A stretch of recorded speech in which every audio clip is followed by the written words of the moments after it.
How many really good business stories have you heard lately? Have you been captured by the speaker as they take you to a story that has you emotionally and logically involved? In my observation, business people are usually poor communicators.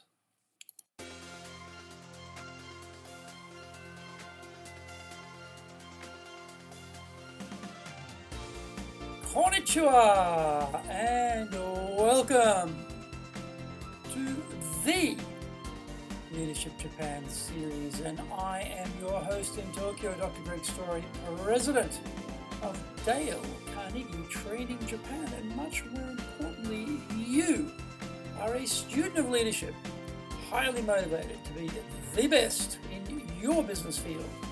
If you enjoyed the program, then you might consider subscribing on iTunes and leaving a review. We would love to hear what you think about the series.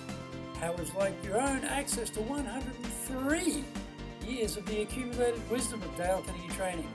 Get our free report, Stop Wasting Money on Training, How to Get the Best Results from Your Training Budget, plus our free white papers, guidebooks, reports, training videos, blogs, newsletters, course information, plus much more at japan.dalecarnegie.com.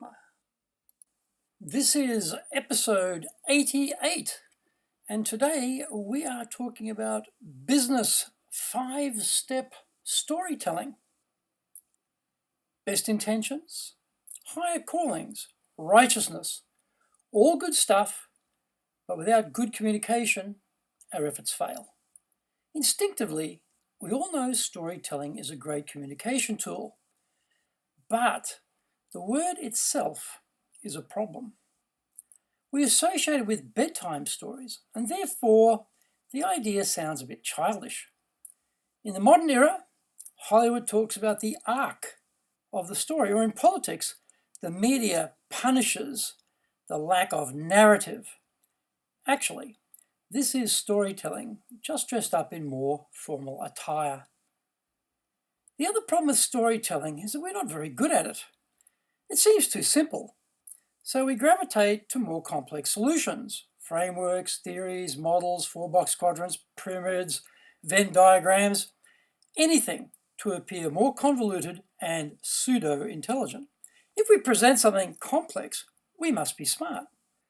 On the other hand, anyone can tell a story. But can they? How many really good business stories have you heard lately? Have you been captured by the speaker as they have taken you into a story that has you emotionally and logically involved? In my observation, business people are usually poor communicators. To ensure they never improve, they are invariably uninterested in childish solutions like becoming a great business storyteller. They totally miss the point. We can tell stories that are credible, relevant, and absorbing. We do this by adding in color, action, personalities, locations, situations, all manner of rich fabric to the story. We paint a powerful word picture that the listener can visualize in their mind's eye. No matter what industry we're in, we have 4 main business communication objectives. It might be to increase credibility for our organization or to inform an audience of some pertinent information. It might be to move people, or it might just be for entertainment purposes. The business 5-step storytelling process focuses on moving people to action. We might tell this story from the point of view of our own experience in the first person, or we may refer to the insights of someone else told in the third person. We begin by clarifying the why it matters. The story draws out the immediacy and relevance for the audience of the problem or issue.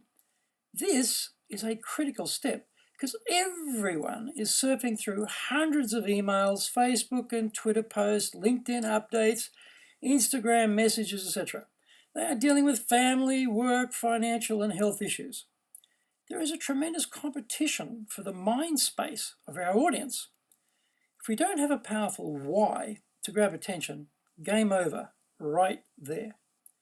This is where storytelling is so powerful. We move straight into the world of the story to highlight the gap, the failing, the challenge. Replacing the usual bromide beginnings of talks, thank you for inviting me, it is a pleasure to speak to you today, etc., we move straight into emotion and action. The Manucci boardroom mood was dark and grim. As Jim stood up, looking at the faces around the table, he knew this was an all or nothing moment. If you hear a talk with a start like that, you definitely want to hear what is going to happen next. After the why, we now move straight on to the what, the information they need to know. This is knowledge they don't already have or have not sufficiently focused on as yet. This will bring forth data or perspectives which are pertinent, immediate, and grip our audience, imparting key points, each linked with firm evidence, is essential today because we are all card-carrying skeptics. There is so much false information floating around, we are permanently on guard against feeling cheated or foolish. We must communicate to the audience what they need to do. This might be our own recommendation, or we may relay that of the third person in the story. For example, Bill told me the whole marketing team, Nakamura, Adam, Tanaka, and Ohira, had spent weeks working back late, almost missing the last train becoming a regular occurrence, constantly refining the database, each time with a much sharper angle for the buyer's perspective. They were getting closer and closer to the key insight. Ohira mentioned to me the reams of paper generated were piling up on every flat surface in the office. They could hardly move, but finally, the answer became clear. Over a 12-month period, constant split testing and independent validation upon validation registered the same pattern. To produce the follow-up communication sequence that will consistently produce the best results, we have to ... Having isolated out the issue, imparted some evidence to provide more compelling reasons to take this issue seriously, we now tell the how to move forward. This will explain in some detail what needs to be done so the listener can take immediate action. For example, the vendor's programmers needed to be involved with the marketing team as they scope out the action steps. By the way, the flowchart map in our largest meeting room in the Automachi office spanned across every wall, even the glass door, in some places 3 layers deep. It was complex, but visually easy to follow. Mitsuo walked me through the paper covering the walls, tracking each iteration and step, emphasizing the color paths created by the red, green, and blue marker pens. Step 1 was blah, blah, blah. To deal with any potential doubts or concerns, we head them off by exploring the what ifs. We join the listener in the conversation going on in their mind concerning the fears they might have about what is being suggested. We address these in the story so that there are no or few residual barriers to taking action. For example, there were doubts among the London board members, plenty of them. What if the data was now too old, given the speed of change we were facing? In fact, we found that the constant split testing allowed us to keep updating our hypothesis, so we were always close to the buyer viewpoint. Finally, we repeat the action steps we recommend, succinctly and clearly, so that these stay fresh in the mind. For example, after the wrap-up meeting was held over pizzas and beer back at the Toronto on Hills office, we isolated out the 5 steps we found which worked best. In this specific order, step 1, ... Compressing the steps into numbers like 3, 5, or 7 work best, as they tend to be easily recalled. Few people can hold elaborate data points in their head. Keep it short, keep it memorable. Embed the key messages in a series of stories that we can follow along with you. Unfold the point of the talk with plenty of real people and real situations stitched into the storytelling.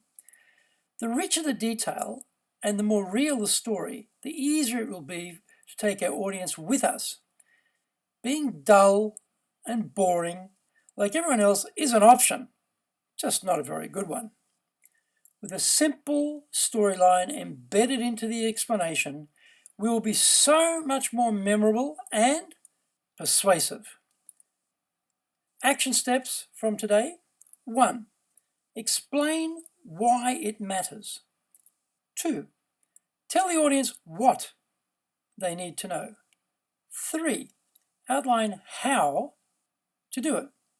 4. Vanquish the what if objections before they arrive. 5. Detail the recommended action steps.